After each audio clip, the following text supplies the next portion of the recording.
What's up guys, and welcome back to another episode of the Realistic Career Mode. It's episode number 84 and we're starting today's episode before we get to the business with Barcelona with a recap of World Cup 2026. Obviously this will be hosted by the three North American nations. You've got Mexico, Canada and the United States of America hosting it in 2026, and as you can see the groups are relatively interesting.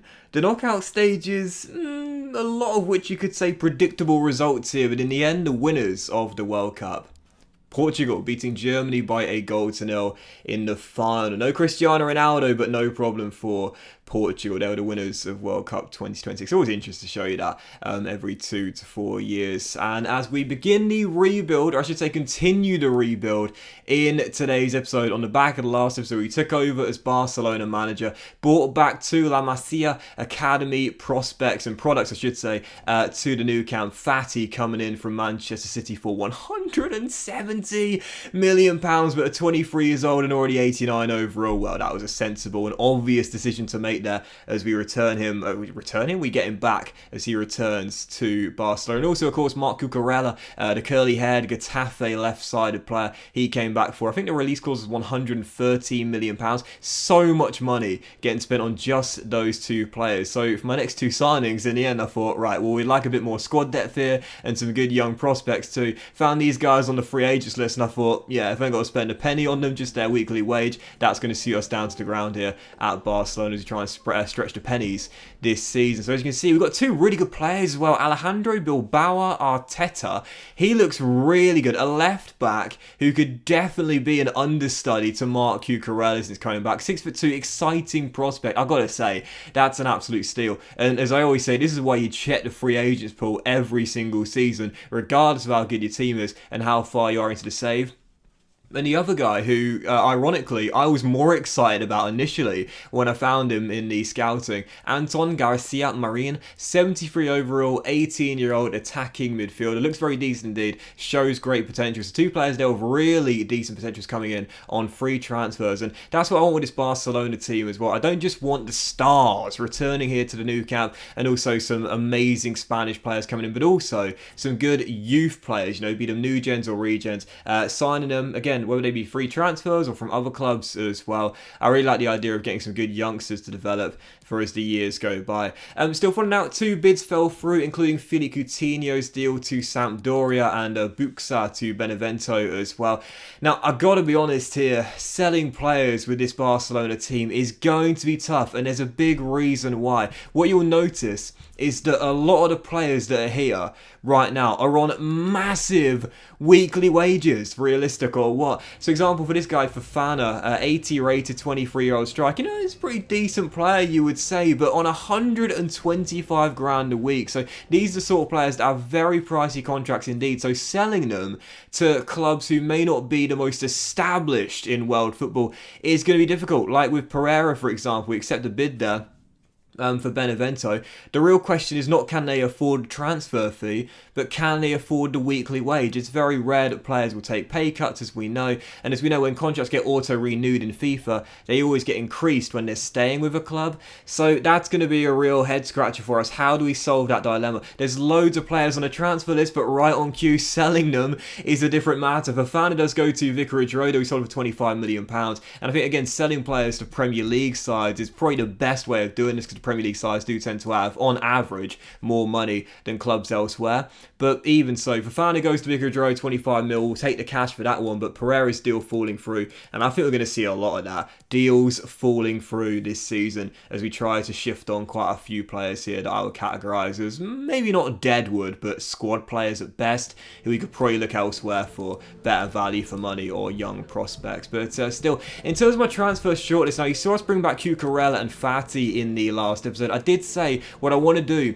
is bring back players from the La Masia Academy that have gone to pastures new and developed from Barcelona, bringing back real homegrown players, And another player I was really interested in, as Luka Jovic's transfer talks broke down here, is Eric Garcia. Now, of course, as we know in real life, he's just signed for Barcelona. He's returned to the new camp, and I wanted to do that in this save as well to keep it realistic. Unfortunately, we won't get him on a free transfer, but as you can see, Manchester United are playing hardball with me. I was trying trying to swap basically every player on the transfer list, but Ollie was just rattling them off going, no, no, no, don't want him, don't want him, don't want him. So in the end we had to pay a flat fee of £50 million for the young centre-half. He's now 25 years old in the game, 84 overall. He's still going to get better, or so you'd think, and he signs a 5-year, 125 grand a week contract. So just like in real life, Eric Garcia is returning to the new camp. Much more realistic destination, of course, Old Trafford being a former Man City defender, and Garcia is in. He joins Cucurella, and Fati is our third player to bring back as a graduate from the Barcelona academy.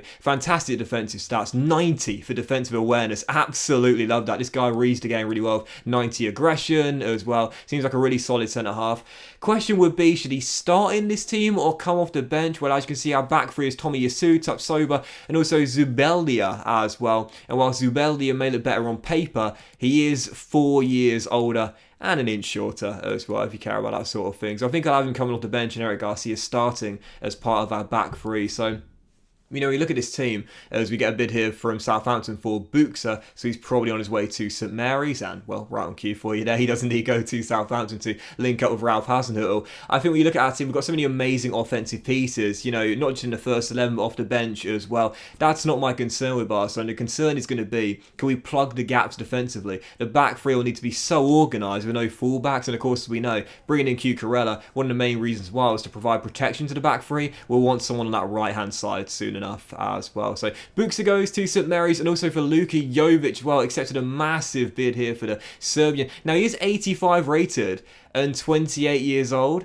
so he's still got a few years to go before he starts to decline. But I was just thinking, you know, former Real Madrid player, and as we know, there have been so many players that have played for Barca and Real Madrid over the years, you know, your Luis Figos, your Ronaldos, and so on and so forth. But I was thinking, I'm not entirely sure that was quite realistic for Jovic to be here, and that's why I was okay letting him go for a fee which I could probably have negotiated a better deal for there, as we accept a bid here for Pereira from Torino for £9.6 million. And I stalled on the deal for the former Lyon midfielder, currently outside in the final year of his contract, because it came from Arsenal, and I quite like the idea of helping our former team out there and giving him on a cut price deal. Wasn't going to accept this one. Sterling going to Watford, just couldn't see that happening, even though he's now in his early 30s. But Luka Jovic does indeed go to Napoli. He's off to the Serie A for, I think it was £57 million, so I'll certainly take the cash. And again, the main reason why I sold him there, he's a great backup striker for Moise Keane in this team, but to be honest, again, being a former Real Madrid boy, just can't see it happening. So sold him to Napoli, and as you could see, following that, I decided to reinvest in that right-sided player we've been looking for. Now, I said we'll stick with a 3-4-2-1, as that's the system Barcelona have got right now in their tactics in the game. So we need to make sure those wide midfielders are good both on the defensive end and on the offensive end. Marc Cucurella is the ideal fit on the left, but who's the ideal fit on the right? Can't think of many better options than this guy right here. Pedro Porro at Manchester City. Yes, going for another Manchester City player after signing Fati in the last episode, as Pereira does indeed go here to Torino for £9.6 million. And after Man City stalled on my first deal, once again I was trying to swap every player on the transfer list, plus from money as well. We saw the season ticket money coming in. We had over 126 mil in the budget, and I thought, you know what? Pep just came back to me and said, look, 73.8 mil or just forget about it. And I just thought, okay, enough trying to swap players. It seems like nobody wants to take my players as part of swap deals, which is so frustrating because of the high contracts they're on. Nobody seems to want to take on that current contract. But in the end, I said to Pep, look, 70 million for Pedro Porro. He's in the final year of his contract. You don't want to lose him for free. So if you don't accept this bid, I'm going to sign on a pre-contract in January. In the end, Pep said, fair enough, 70 mil, you can take him. And in the end, we agreed a 5-year deal with the 26-year-old, 87 rated, and again, a right wing back by trade, but can definitely play on the right side as a free at the back, or I should say in a free at the back system. And just like Cucurella, this is what we need here. I think with Barcelona, we played in the Champions League last year as Arsenal manager. I found it so easy to score goals. We put 5 past them in 2 legs. The main reason why is they had no defensive cover for the back three, but Cucurella and Porro can provide that in abundance. 26 years old, high medium work rates. What I'm going to do, originally the plan was to convert into a right midfielder initially and swap the right wing back and right midfield positions around, but due to the time it will take to do that, I think to begin with, I'll give him the defensive wing back plan. That will train his defensive work rate up to high, so we'll have high work rates, and I've talked about it before on wide midfielders in FIFA, especially if you're playing a 3 at the back / 5 at the back system. You want players that have high work rates on the flanks and 90 plus stamina. Pedro's got the latter, and now we'll give him the former. Defensive wide back development plan that will give him the high work rates, and then I'll transform him to a right midfielder. So happy about the signing of him and Cucurella coming in. That is going to help us so much plug the gaps in this team and provide cover to the back three. So we still have quite a lot of money left over, and I found these two guys right here playing for Fulham. Regens, not entirely sure who their former players, or I should say the players they were modelled on, would have been so. But this guy right here really intrigued me. 18-year-old right midfielder at Craven Cottage, Juan Martinez, 72 overall, right mid, cam, CM and left wing, listed positions, 5-star, 5-star with high, medium work rates. I was so drawn to the 5-star, 5-star, and incredible technical ability as just 18-year-old. If you know the player he's modelled on, shout me in the comment section down below, but he looks absolutely incredible. Truly remarkable already, and with the potential to be special as well. This guy is going to grow so quickly, and I'm really excited to give him some game time this season. Like we did along with Arsenal, very excited about this guy. And also the other player at Fulham right now was a holding midfielder, 73 overall, 19 years old, Gorka Benito Crujera. How are my accents, guys? We negotiated a £7 million deal with Fulham because once again, I was trying to swap every single player on the transfer list, but the clubs just aren't interested in my swap deals, man. It's so frustrating. They're on high wages and I can't sell them and I can't swap them out either. But we agreed a 5-year 33 grand a week deal for the 19-year-old. He looks really decent indeed. Maybe not quite as good as Juan, but even so looks very impressive as a youngster. He shows great potential, a holding midfielder by trade, and again, he's look to bring in those young talents as well as some established players too. Low high work rates, a really physical player with some good passing stats already. Looks like a very decent deep line playmaker in this team, or perhaps even an anchorman, not entirely sure, but either way, young player to look out for. Another one joining the three we'd already signed. But I return back to the bid we had for Hossem in the earlier in the episode. Arsenal put a bid in of 78.9 mil. He's in the final year of his contract. He's 28 years old. He's 87 overall. He's not going to decline for at least a couple of years, but in the end, I said to the Gunners, you know what? If you want him, you can have him. 81.5 mil was the deal we negotiated, and the main reason why is because I quite like the idea of helping out a former team. Do you remember with Burnley? We did that with Arsenal when we took over at Arsenal. We gave them a Adama Traore on a really good deal for them at Turf Moor.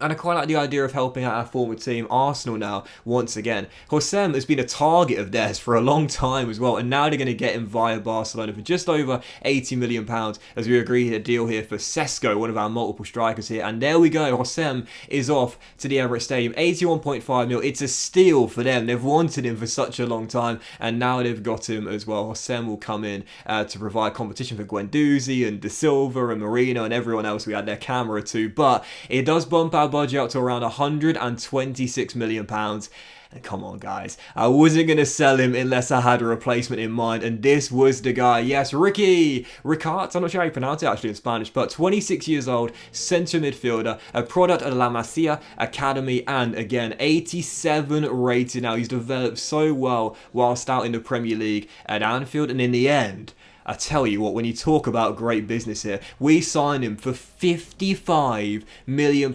plus one of our midfielders that was on the transfer list on high wages as well. What an absolute steal for the 87 rated midfielder in the prime of his career right now. 5-year deal, £155,000 a week as he returns to Catalonia, bringing back those La Masia Academy prospects. Ricky was one of the main targets I had, and I'm buzzing to bring him back and put him back in a Barcelona shirt. This guy's passing is just absolutely unbelievable, just technically so gifted with the ball at his feet. Great vision, high medium work rates as well, a superb dribbler of the ball too, and what an absolute steal. 55 mil plus a player I wasn't going to use in the final year of his contract. Yes, please. What a signing. So the rebuild continued in today's episode with 7 new signings here at the new account as of the 2 we signed in the last episode. So it's currently 9 new signings for this Barcelona team already. But as there's still loads of money in the budget, the rebuild is far from finished. We don't reach the first game of La Liga season yet, but I like how the team is shaping up. I'm most pleased with how the left mid and the right mid positions now look. And again, there's still a few weeks to go until the summer window shuts. We are not finished transitioning and rebuilding this Barcelona team just yet. With just shy of 70 mil in the budget, the summer window and the rebuild is far from over. But that was this episode of the Realistic CM, guys. A big thank you. Fortunate you have enjoyed it. And if you have enjoyed today's episode, then please do drop a like. Most of you all have a fantastic day, and I'll see you for next episode on the Realistic CM as we play our first La Liga game with Barcelona and continue to rebuild at the new camp very soon.